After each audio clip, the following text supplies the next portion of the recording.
Hey everyone, how's it going? Matthew Kadish here, author of the Earthman Jack Space Saga, available over on Amazon.com. And in today's video, we are going to be talking about the big blow-up that happened between Sony and Disney that pretty much ruined the agreement they had for the Spider-Man franchise. We're going to be looking at what this means for the character, what this means for the MCU, and whether or not anything can be salvaged from it. So check out our expert panel on this. It was a really fun video to do, and I will catch you in the next one. The biggest news to hit last night, which is that Marvel and Sony have come to an impasse, and the deal which brought Spider-Man back into the MCU is no more. There's a great deal of fallout around this, and we're going to talk about it. So Deadline broke this story late last night, or I should say like early in the evening. And this is from Mike Fleming Jr., and the headline is Disney-Sony standoff ends Marvel Studios and Kevin Feige's involvement in Spider-Man. Marvel Studios president Kevin Feige won't produce any further Spider-Man films because of an inability by Disney and Sony Pictures to reach new terms that would have given the former co-financing stake going forward. A dispute that has taken place over the past few months at the top of Disney and Sony has essentially nixed Feige and the future involvement of Marvel from the Spider-Man universe, sources said. This comes at a moment when the last two films Kevin Feige produced broke all-time records. Disney's Avengers Endgame became the highest-grossing film of all time, and Spider-Man Far From Home this week surpassed the James Bond film Skyfall to become the all-time highest-grossing film for Sony Pictures. I believe it broke 1.1 billion, so that's of note. Sources said that there were two more Spider-Man films in the works that are meant to have director John Watts and Tom Holland front and center, though Watts doesn't have a deal for the next picture. Unless something dramatic happens, Feige won't be the lead creative producer on those pictures. There's a lot of webbing here, but it all comes down to money, and it's easy to understand why both sides refuse to give ground. Disney asked that future Spider-Man films be a 50-50 co-financing arrangement between the studios, and there were discussions that this might extend to other films in the Spider-Man universe. Sony turned down that offer flat. Sources say that Sony, led by Tom Rothman and Tony Vinciquerra, came back with other configurations, but Disney didn't want to do that. So Sony did not want to share its biggest franchise. Sure, Disney would be putting up half the funding, but the risk is in how much you're going to make back in profit. Disney wasn't at all interested in continuing the current terms where Marvel receives in the range of 5% of first dollar gross, sources said. Now, it's easy to say that Feige has enough on his plate, especially after taking control of the X-Men universe for the Fox acquisition, including the Deadpool franchise, along with architecting the next phase of the Marvel superhero universe and building movies and shows for Disney+. But I'm told Feige loves Spider-Man, arguably the biggest superhero character in Marvel canon.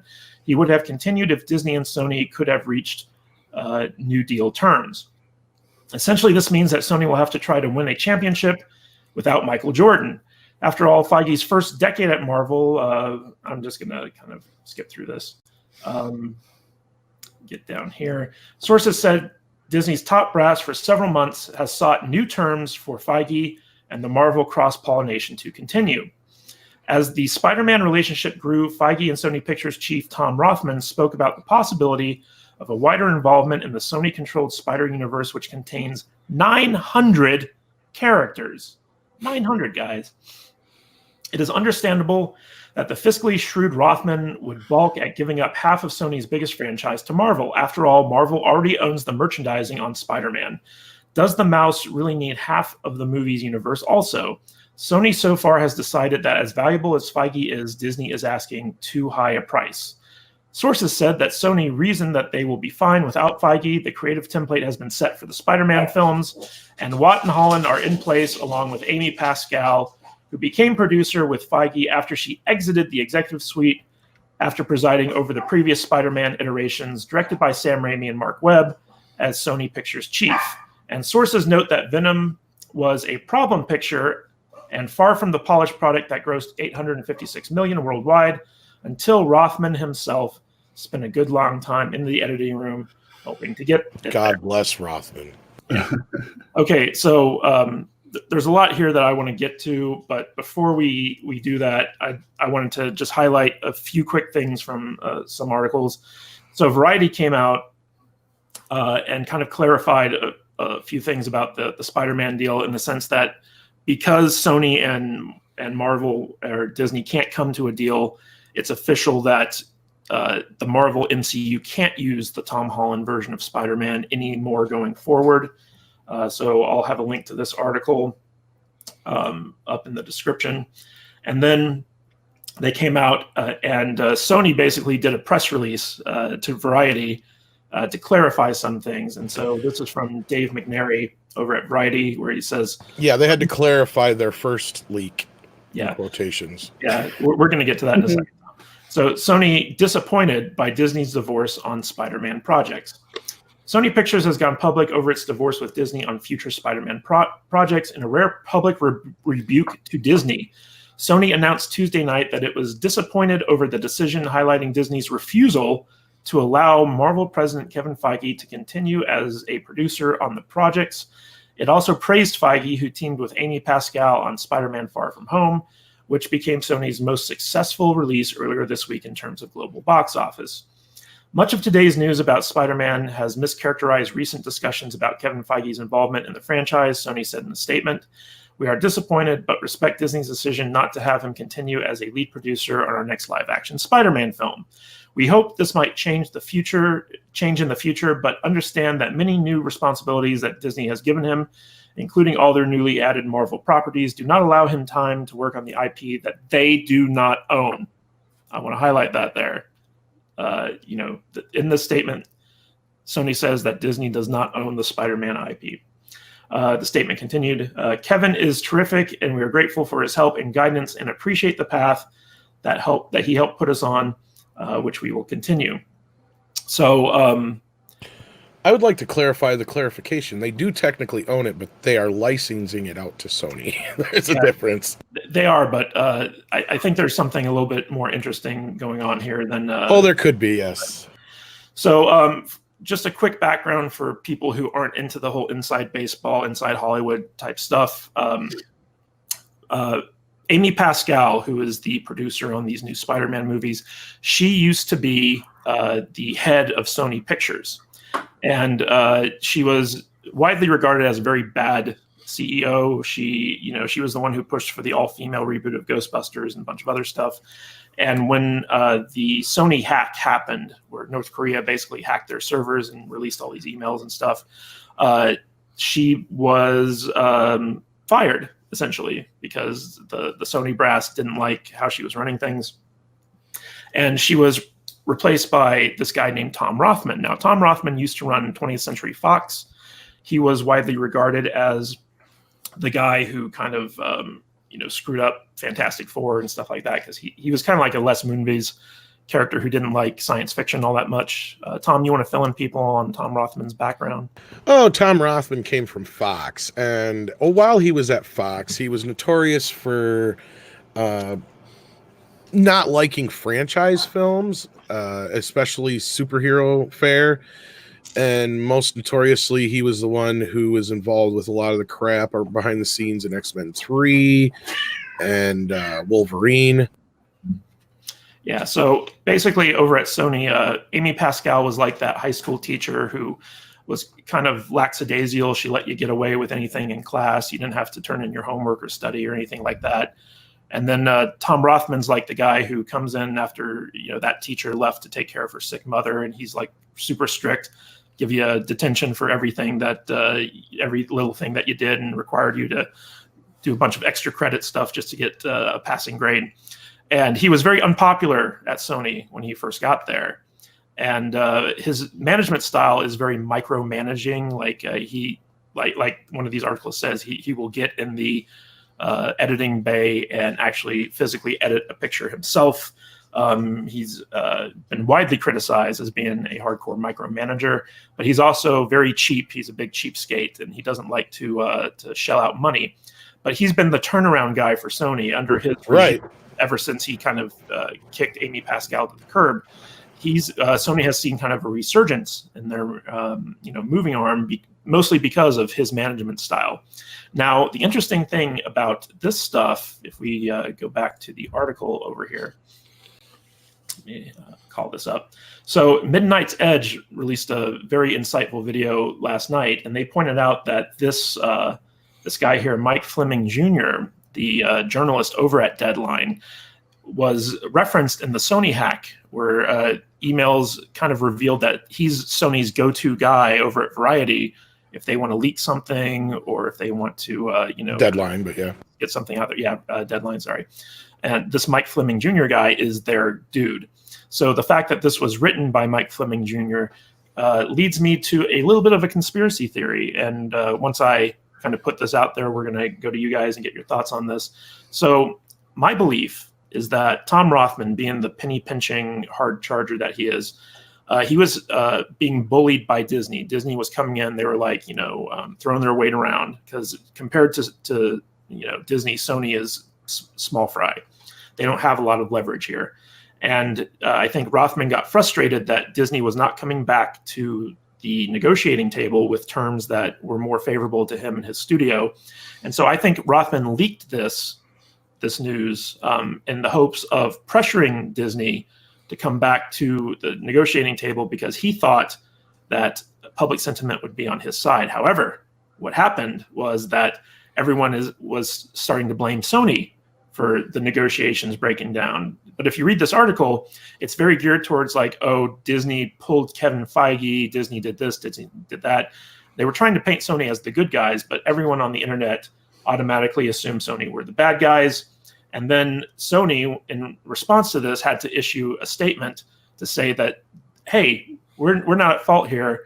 We're disappointed by Disney's divorce. We're still open to doing negotiations, but we're waiting for Disney to come back to the table. So it seems to me like this was a power play by Rothman to try to get Disney to reconsider their position that backfired on him. So why don't we talk about this news and try to figure out what exactly is going on here. Tom, obviously Midnight's Edge has done some excellent coverage on this. Why don't we start with you? Well, yeah, I guess I'm going to piss whatever viewers we have listening right now. I don't know how many people are listening, but the hate boner for Disney, you have to get that out of your psyche for a moment in this instance, because at first glance, you're like, yeah, fuck Disney. Sony got them. Well, all Sony did was kind of shoot themselves in the foot and threw away any power they had at the negotiation table. Because let's put this into perspective for a moment. As you pointed out, Mike Fleming is Sony's little go-to guy. So Sony's the one who probably went to the papers with this to begin with. And then they went and clarified their own reporting. And they're the only ones who have said anything. As far as I know, we have not gotten one peep out of Disney or Feige yet about this whole situation. And now, one thing that needs to be clear here is anything that has to do with the MCU, if they don't negotiate and make this deal, we're going to still get the same Spider-Man. We're still going to get the same universe, in quotations technically, but it will be completely removed from the MCU.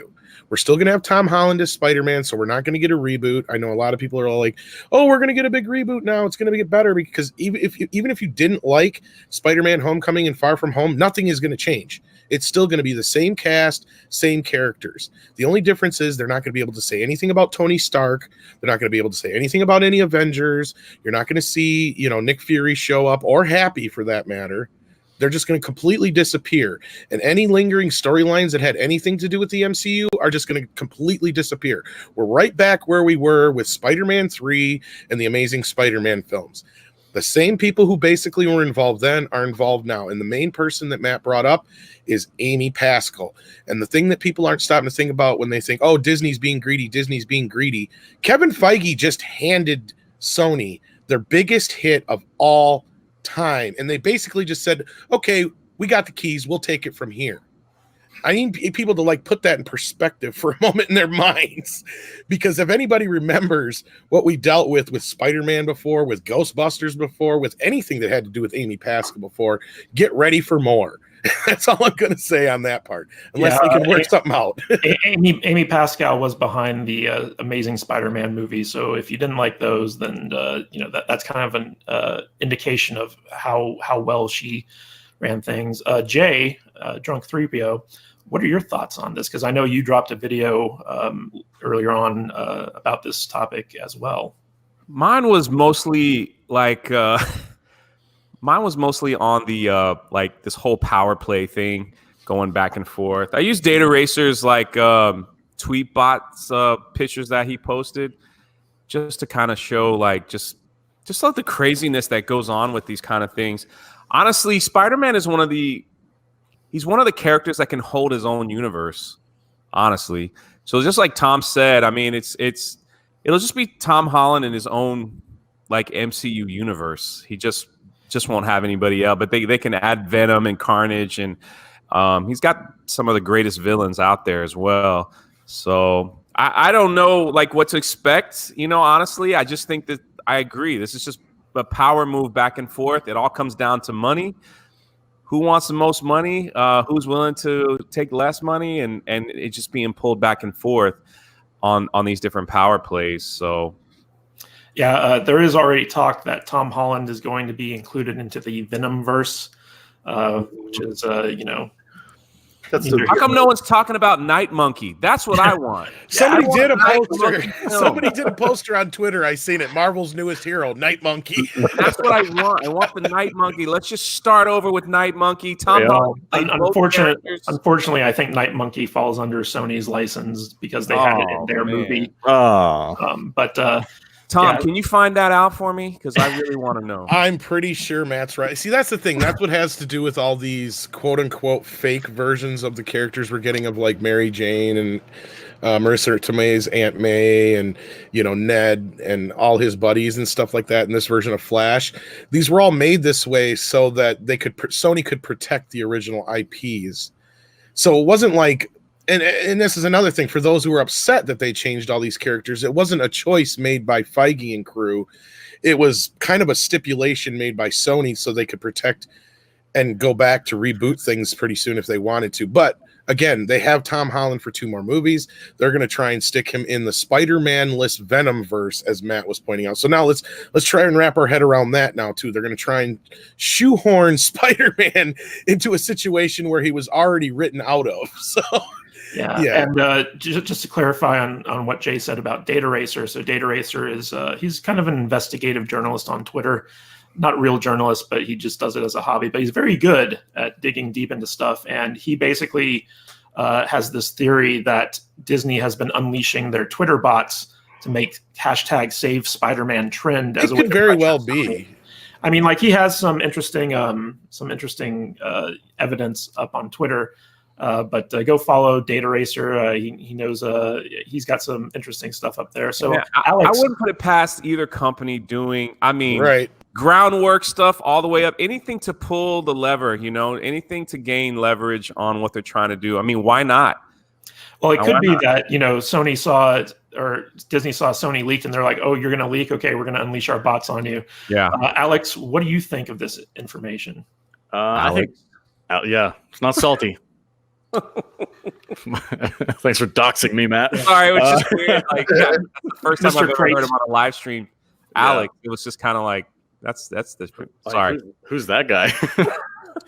I think they're both being greedy, but there was an interesting thing in there about the 5% that Disney had with the original deal for Spider-Man, which I thought was kind of low considering that he was plucked out of the Sony universe and put into the greater MCU that has been building for 10 years. 5% seemed a little low. So I would understand why they would want to renegotiate, but 50% almost seems too high because like we were talking about, they don't own the rights, but I think this is just a failure to communicate. They're both being stubborn. They're both being a little greedy. And the only people who are suffering right now are going to be the fans. And I think, honestly, my opinion is Sony's going to suffer if they don't negotiate with Disney because like we've seen before, they have failed time and time again to create a legitimate Spider-Man franchise, and they've had to reboot it a couple of times. Into the Spider-Verse did really well. That was a great movie, but I think that's a different division within Sony. That's the animated division. Yeah, but don't think that gold trophy didn't give them delusions of grandeur either. Yeah, probably. That's just my take. I think they're both being greedy. I think they need to work something out and give the fans what they want, which is Spider-Man within the MCU. Yeah. So just to unpack this a little bit, under the deal that Disney struck with Sony, initially Disney got all the merchandising rights from Spider-Man, whereas Sony kept all the box office receipts. Which Well, is that why, actually came later down the road, Matt. You should point that out. Yeah, Sony sold the rights to Disney for the merchandising a few years back to save their own ass financially. But in terms of like the box office split, so you know, a lot of people don't know this, but the Spider-Man Homecoming, Spider-Man Far From Home films, those were those were Sony movies. They were not made via Disney or Marvel Studios. So Sony was entitled to 100% of the box office, and because they don't have the merchandising rights, that's why it was important that the new Spider-Man movie hit $1 billion. And the way this works is, like I pointed out in the article, that they made it a point to say Disney doesn't own the Spider-Man IP. Well, Disney does own the Spider-Man IP. They just, before they acquired Marvel, Marvel had licensed it out to Sony. And so Sony has the IP under a license agreement, and they have to put out a new Spider-Man movie every 3 years. Otherwise, it defaults back to Disney. And this is one of their biggest franchises.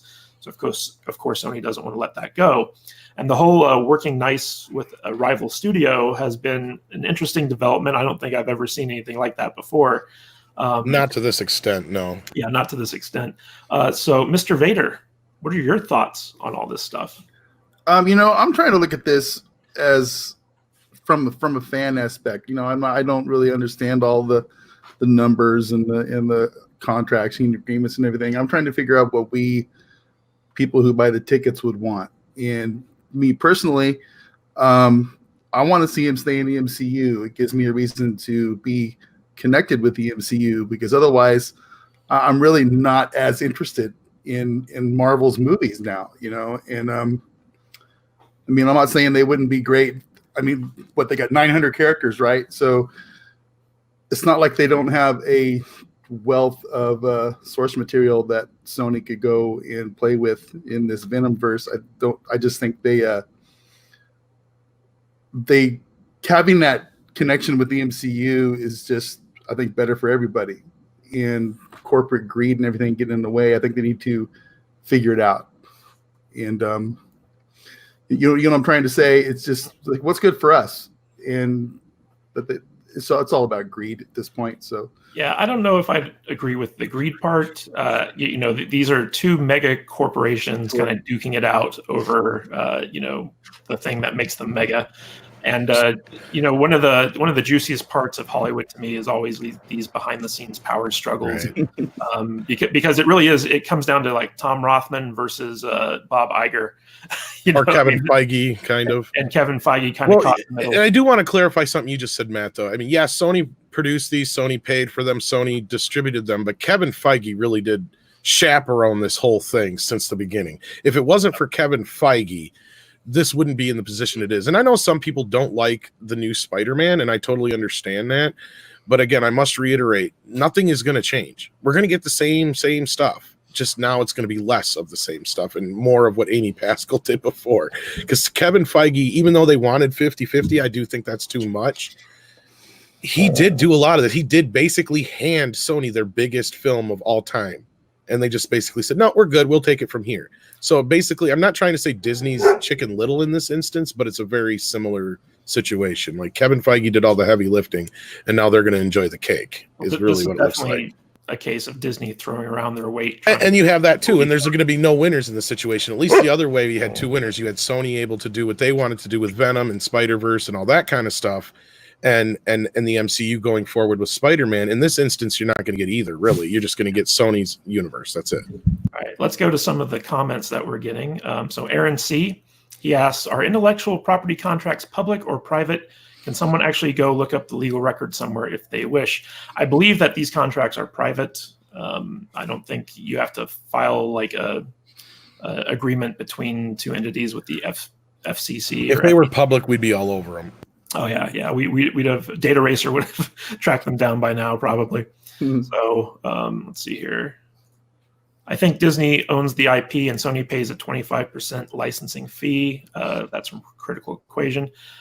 Disney is the licensor, and Sony has the license to use Spider-Man. I don't know what their fee is, but I do know that as part of their contract, they have to put out a Spider-Man movie every 3 years or so, where it defaults back to Disney.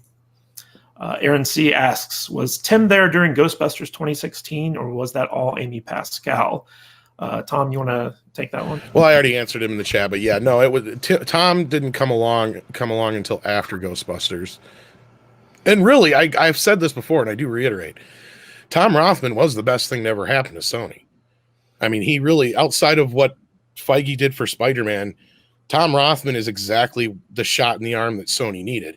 He brought in a lot of stuff they made money off of, like Baby Driver, for instance. So I mean, he's good at finding those kind of things. Mm-hmm. Yeah, he came in, I believe, around 2015, but that all the Ghostbuster stuff was already in motion. I think he cut some of the. He was the one I think responsible for cutting some of the budget, though, and he also was notoriously the one who cut the budget for Men in Black International this last year too.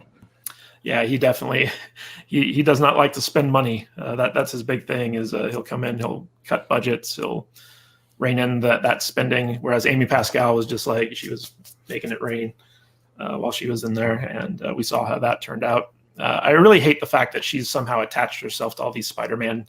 Oh yeah, she got her little nails deep dug into Spider-Man. Yeah, and a lot of people are blaming. Mr. Vader, I want to know your thoughts on this. Do you think that the success of Sony's other Spider-Man properties, of these 900 characters that they apparently have access to, stuff like Venom and Into the Spider-Verse, do you think that that success made Sony think, hey, maybe we don't need Marvel anymore? I think it definitely helped influence the decision. Sure. I mean, that movie was extremely popular, right? Well, it won an Oscar.